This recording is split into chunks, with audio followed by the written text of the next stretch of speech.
Good evening all of you and welcome to today's daily test paper discussion. आज हमने conduct किया था daily NDA test paper 67 number, और इस particular video में हम लोग इसी के क्वेश्चंस को डिस्कस करने जा रहे हैं। तो let's start our today's question round. तो आज के पेपर का जो सबसे पहला क्वेश्चन था that was if alpha and beta are the roots of this particular equation, जो कि हमें गिवन है 2x² minus 35x plus 2 equals to 0। और क्वेश्चन कह रहा है कि अल्फ़ा एंड बीटा इसके रूट्स हैं। तो डेफिनेट सी बात है कि अगर मैं x के जगह अल्फ़ा को रिप्लेस करता हूँ इस इक्वेशन में और बीटा को रिप्लेस करता हूँ इस इक्वेशन में, तो दोनों ही वैल्यू पे ये सेटिस्फाई होगा। तो इससे हमें ये मिल रहा है फर्स्ट इक्वेशन से कि 2α² माइनस 35α इक्वल्स टू -2, जिसमें से जो मेरी रिक्वायरमेंट है वो 2α माइनस 35 की है। तो मैं यहाँ से अल्फ़ा कॉमन ले लेता हूँ। तो अगले ही स्टेप में मेरा 2α माइनस 35 जो है वो आ जाएगा -2/α। सेम इसी तरीके से दूसरे इक्वेशन से हमें मिल जाएगा 2β माइनस 35 की वैल्यू दैट इज़ -2/β। अब क्वेश्चन ये है कि हमने ये दोनों वैल्यूज़ क्यों निकाली हैं, क्योंकि क्वेश्चन जो वैल्यू तुमसे मांग रहा है वो इन्हीं के क्यूब का प्रोडक्ट मांग रहा है। तो सीधा मैं लिखूंगा 2α माइनस 35 की जगह -2i/α टोटल का होल क्यूब इंटू 2β माइनस 35 की जगह -2/β पूरे का होल क्यूब। तो ये -8 इंटू -8 और नीचे बन जाएगा अल्फ़ा बीटा का होल क्यूब। लेकिन अल्फ़ा बीटा जो कि प्रोडक्ट ऑफ द रूट्स होता है वो c/a होता है, और इस इक्वेशन के हिसाब से c/a मतलब ये 1 हो गया। तो आंसर आ गया 64। So B is the correct answer. अगला क्वेश्चन है तुम्हारे पास में, ऊपर है iota to the power of 592 plus iota to the power of 590 plus iota to the power of 588 plus iota to the power of 586 plus iota to the power of 584, और इसके upon में है iota to the power of 582 plus iota to the power of 580 plus iota to the power of 578 plus iota to the power of 576 plus iota to the power of 574 और -1 अलग से। तो अगर हम लोग देखें ध्यान से तो न्यूमरेटर और डिनोमिनेटर में जो आयोटा के पावर हैं वो रिस्पेक्टिवली 10 के डिफरेंस में, जैसे तुम देख सकते हो यहाँ 592 है तो यहाँ 582 है, यहाँ 590 है तो यहाँ 580 है। तो इस तरह से चल रहा है। तो ऊपर वाले में से अगर मैं iota to the power of 10 common ले लूँ तो जो ऊपर बचेगा that will become exactly similar to whatever is there in the denominator. क्योंकि इसको कॉमन लेते ही हम लोग देख सकते हैं यहाँ पे जो पावर्स आ रहे हैं वो बिल्कुल एज इट इज़ सेम आ रहे हैं as compare to the iota powers in the denominator. और ऐसा करके फिर हमने नेक्स्ट स्टेप में क्या करना है, ये जो भी वैल्यूज़ हैं आयोटा के पावर का सम है उसको आपस में कट कर देना है। तो बचा क्या मेरे पास, आयोटा के पावर में 10 -1। अब आयोटा के पावर में 10 होता है आयोटा के पावर में 8 इंटू आयोटा स्क्वायर -1। अब आयोटा के पावर में 4 का मल्टीपल है तो वो तो 1 ही हो जाएगा, और आयोटा स्क्वायर -1 होता है तो 2 -1 मिलके बन गया -2, जो कि बी ऑप्शन में अवेलेबल है। अगला क्वेश्चन है कि if alpha and beta are the solution of this particular equation. तो ऐसा करते हैं, अल्फ़ा को यहाँ पुट कर देते हैं 6 cos alpha plus 8 sin alpha, या फिर ऐसा करते हैं इसकी ज़रूरत बाद में पड़ेगी, पहले इसको सॉल्व ही कर लेते हैं हम लोग और यहाँ से वैल्यू निकालते हैं 2। कैसे, देखो 6 cos theta plus 8 sin theta equals to 9। सबसे पहले ऐसा करो 8 sin थीटा की वैल्यू लिख लो 9 माइनस 6 cos थीटा और इसकी स्क्वायरिंग कर दो, और स्क्वायरिंग जब भी करेंगे बोथ साइड्स में करेंगे तो ये बन जाएगा 64 sin square theta is equals to 81 plus 36 cos square theta minus 108 cos theta. अब यहाँ साइन स्क्वायर थीटा है, यहाँ cos स्क्वायर थीटा और यहाँ एक cos थीटा है, तो हम लोग को साइन स्क्वायर थीटा को तोड़ना पड़ेगा 1 माइनस cos स्क्वायर थीटा के फॉर्म में। अब तुम देख सकते हो कि आगे जाते जाते ये क्वाड्रेटिक इक्वेशन बन जाएगा, और वो क्वाड्रेटिक इक्वेशन होगा 100 cos square theta minus 108 cos theta plus 17 equals to 0। अब इसको सॉल्व करने मत बैठ जाना। अब इसके रूट्स उसने स्टार्टिंग में तुमको अल्फ़ा बीटा बोले थे, तो यहाँ से तुम दो वैल्यू निकाल के रख लो, एक cos alpha into cos beta की दैट इज़ 17/100, और इसको संभाल के रखेंगे क्योंकि इसकी ज़रूरत अभी हम लोग को थोड़ी देर के बाद पढ़ने वाली है। अब सेम इक्वेशन को दोबारा लिखते हैं और यहाँ से निकालते हैं 6 cos थीटा की वैल्यू, जो कि हो जाएगा 9 माइनस 8 sin थीटा। अब अगेन स्क्वायरिंग करना है, तो यहाँ पे आ गया 36 कॉस स्क्वायर थीटा, ये बन गया 84 plus 64 sign square theta minus 144 sine theta. अब इसको आगे सॉल्व करने पे, जैसे कि यहाँ पे 36 है, कॉस स्क्वायर थीटा को लिख दो 1 माइनस साइन स्क्वायर थीटा, और इसको सॉल्व करते हुए जाएंगे तो ये तुमको फाइनली एक इक्वेशन देगा जो कि होगा 100 sine square theta minus 144 sine theta plus 45 equals to 0। अब हम लोग को क्या करना है, यहाँ से निकाल लेना है sorry, sine alpha into sine beta की वैल्यू जो कि आ रहा है 45/100। अब इन दोनों को निकाल के हम लोग जाएंगे in the calculation of cos alpha plus beta, क्योंकि वही कॉस अल्फा प्लस बीटा मुझे साइन अल्फा प्लस बीटा तक पहुंचाएगा। और कॉस अल्फा प्लस बीटा का फॉर्मूला होता है cos alpha cos beta minus sine alpha sign beta. तो चूंकि हमने ये वैल्यूज़ निकाली हुई है, तो इसको जैसे ही यहाँ पुट करेंगे तो it will give me -28/100 which can be written as -14/50। Even तुम इसको भी कट करके लिख सकते हो -7/25। अब चलते हैं साइन अल्फा प्लस बीटा के लिए। तो साइन अल्फा प्लस बीटा का फॉर्मूला तुम यहाँ से बना सकते हो होल अंडर रूट में 1 minus cos square alpha plus beta. तो ये फॉर्मूला बन गया 1 माइनस 49/625, जिसको सॉल्व करने के बाद तुम्हारा फॉर्मूले में जो आंसर निकल के आएगा दैट इज इक्वल्स टू 24/25, जो कि अवेलेबल है सी ऑप्शन में। थोड़ा लेंथी जरूर है, इट्स वेरी इंटरेस्टिंग क्वेश्चन।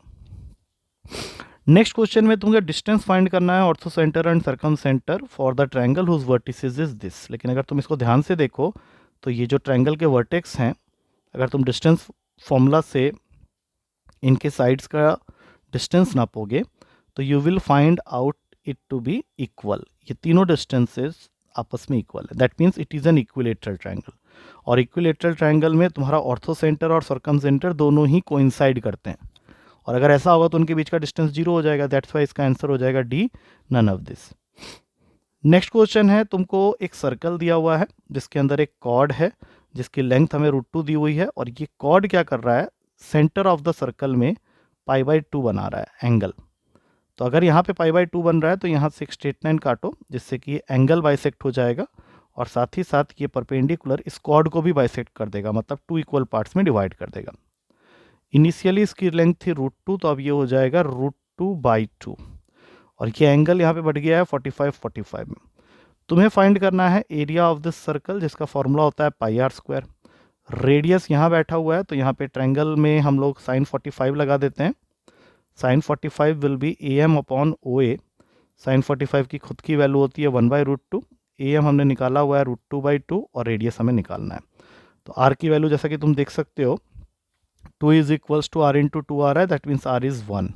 और अगर हम लोग यहाँ पुट कर दें तो pi into 1², that means area तुम्हारा हो गया पाई, जो कि सी ऑप्शन में अवेलेबल है। अगला क्वेश्चन है वेक्टर का, जिसमें तुमको बोला जा रहा है कि there is a parallelogram ABCD। मैं पहले इसका फिगर ड्रॉ कर देता हूँ। ABCD पैरेललोग्राम है, और साथ में ये भी दिया है कि P is the mid point of side BC and Q is the mid point of side CD। अब साथ में उसने ज्वाइन करने के लिए बोला है एक तो AQ वेक्टर, फिर बोला हुआ है AP वेक्टर, फिर बोला हुआ है AC वेक्टर। ये तीनों के ऊपर में ही ऑप्शंस बने हुए हैं।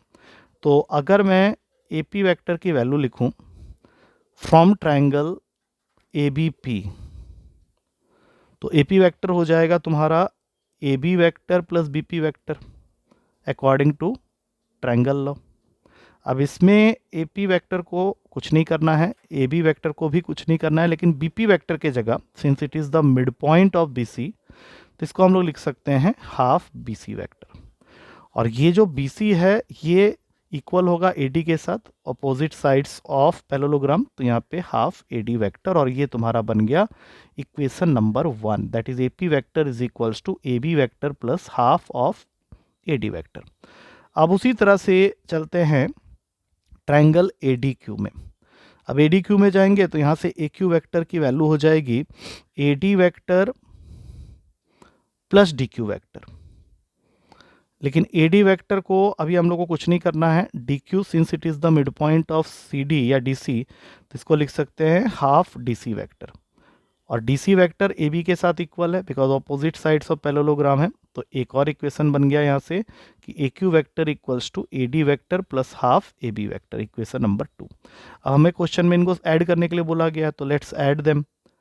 AP प्लस AQ वेक्टर, तो AB प्लस AB ये हो गया 3/2 ऑफ AB वेक्टर और ये हो जाएगा 3/2 ऑफ AD वेक्टर। लेकिन अगर AB वेक्टर और AD वेक्टर को ध्यान से देखें तो ये जो AB वेक्टर और AD वेक्टर है, जिसमें अब हम लोग क्या करने वाले हैं, AD वेक्टर की जगह लिख देंगे BC वेक्टर। तो AB प्लस BC, अगर ट्रायंगल लॉ के हिसाब से चलें तो AB प्लस BC हो जाएगा AC वेक्टर। तो 3/2 AC वेक्टर के इक्वल हो गया AP प्लस AQ। तो D is the correct answer. अगला क्वेश्चन करने के लिए हमें पता होना चाहिए कि what is the formula for finding the angle between line and plane. ये तुम्हारी लाइन की इक्वेशन है और उसके ठीक नीचे प्लेन की इक्वेशन भी दी हुई है। तो इसका फॉर्मूला होता है sine theta is equals to capital A into small a plus capital B into small b into capital C into small c, और होल अपॉन में होता है अंडर रूट का A square plus B square plus C square capital में और फिर under root का A square plus B square plus C square small में। और लाइन की इक्वेशन अगर तुम्हें याद हो तो x minus x1 upon a is equals to y minus y1 upon b equals to z minus z1 upon c, और plane की इक्वेशन में होता है ax plus by plus cz plus d equals to 0। तो तुम्हें यहीं से pick करना है और क्वेश्चन तुमको ऑलरेडी एंगल दे चुका है। थीटा की वैल्यू है cos inverse whole under root में 5/√14, लेकिन मुझे चाहिए साइन थीटा। तो मैं यहाँ से पहले ट्रायंगल बनाता हूँ, ये √5 है, ये √14 है, तो ये 3 हो जाएगा। तो यहाँ से साइन थीटा की वैल्यू हो गई 3/√14। अब ए का मतलब यहाँ पे हो गया 1 + 4 + 3 लैम्बडा, और नीचे तुम्हारा बन रहा है सॉरी 5 + लैम्बडा स्क्वायर का अंडर रूट इंटू 1 + 4 √14। तो √14 कैंसिल हो गया। अब यहाँ आ गया 3 इज इक्वल्स टू 5 + 3 लैम्बडा और अंडर रूट में है 5 + लैम्बडा स्क्वायर। क्रॉस मल्टीप्लाई करना है और स्क्वायरिंग भी करना है, तो 9 इंटू 5 + लैम्बडा स्क्वायर, और ये बन जाएगा 25 + 9 lambda square plus 30 lambda. Bracket खोलने के बाद 45 + 9 lambda square is equals to 25 + 9 lambda square plus 30 lambda. ये लैम्बडा स्क्वायर वाला टर्म कैंसिल हो जाएगा और यहाँ से जो लैम्बडा की वैल्यू निकल के आ रही है वो 2/3 आ रही है, that is present in A option. अगला क्वेश्चन है, तुम्हारे पास में एक कर्व की इक्वेशन है जिसका स्लोप वो तुमको बता रहा है, दैट मीन्स dy/dx की वैल्यू दे रखी है 4/5 के इक्वल। तो इसको डिफ्रेंशिएट करना है और उस पॉइंट को फाइंड आउट करना है जहाँ पे इस कर्व का जो स्लोप है वो 2/5 का है। तो इसका डेरिवेटिव हो जाएगा 1/2 अंडर रूट का 4x + 1, 2 का डेरिवेटिव 0 होता है, इंटू 4x + 1 का 4। अब ये दोनों कैंसिल हो गए और यही वैल्यू तुमको इक्वल दे रखी है 2/5 के। तो इसको 2/5 के इक्वल किया, 2 से 2 कैंसिल हो गया, तो यहाँ से आ गया रूट का 4x + 1 is equals to 5। Squaring करेंगे तो 4x + 1 इक्वल्स टू 25, 4x की वैल्यू हो गई 24 और x कोऑर्डिनेट आ गया 6। अब y कोऑर्डिनेट निकालने के लिए इसको यहाँ पुट कर लेते हैं, तो y की वैल्यू हो जाएगी 2 + अंडर रूट का 4 into 6 + 1 that is 2 + under root का 25 दैट इज 7। तो x हो गया 6, y हो गया 7, D is the correct answer. Next question है लिमिट का। Limit x tends to 1 f of x -3 whole upon में x² - 1, इसकी वैल्यू दे रखी है हम लोग को पाई के इक्वल। तो हम लोग इसको ब्रेक कर लेते हैं। Limit x tends to 1 of fx minus limit x tends to 1 of 3 is equals to pi times of limit x tends to 1 of x² - 1। तो इसमें तुम देख सकते हो ये वैल्यू 0 हो जाएगी क्योंकि 1 डालते ही ये 1 - 1 0 हो जाएगा, और यहाँ से ये वैल्यू सिर्फ 3/1 के निकलेगी, और तुम्हें जो क्वेश्चन में पूछा गया था that is limit x tends to 1 of fx, वो क्लियरली दिख रहा है कि 3 है, so C is the correct answer. आखिरी क्वेश्चन है, f ऑफ 10x का डेरिवेटिव मांगा है with respect to g of sec x। तो f ऑफ 10x का जब तुम डेरिवेटिव करोगे तो ये होगा f dash 10x into 10x का डेरिवेटिव होता है sec² x upon g of sec x का डेरिवेटिव करेंगे तो ये बन जाएगा g dash sec x into sec x tan x। अब इसमें x के जगह उसने बोला है π/4 पुट करने के लिए, तो थ्रू आउट द क्वेश्चन हम लोग π/4 पुट कर लेते हैं।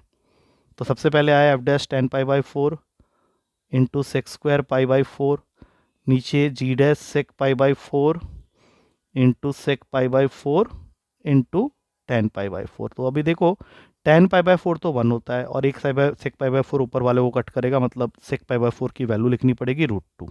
यहाँ पे tan पाई बाय 4 1 होता है तो f डैश 1 रह गया, और सेक पाई बाय 4 √2 होता है तो g डैश √2 हो गया। तो f डैश 1 की वैल्यू क्वेश्चन में 2 दी हुई है, √2 पहले से आया हुआ है, और g डैश √2 4 दिया हुआ है। तो ओवरऑल आंसर जो निकल के आ रहा है वो है √2/2, जिसको हम लोग लिख सकते हैं 1/√2, जो कि हमारे पहले ऑप्शन में अवेलेबल है। पेपर में 2 क्वेश्चन काफ़ी लेंथी थे, इस वजह से इस वीडियो का जो ड्यूरेशन है वो 15 मिनट को एक्सीड कर गया है। बट एनी हाउ, क्वेश्चंस के कलेक्शन काफ़ी बढ़िया थे, तो just go through with the solution part of each and every question very clearly, very neatly, very deeply. इसके बाद भी अगर कुछ डाउट रहता है तो we can still have the discussion in the class. Next video में मिलते हैं फिर अगले पेपर के डिस्कशन के साथ। Till then take care and thank you to all of you.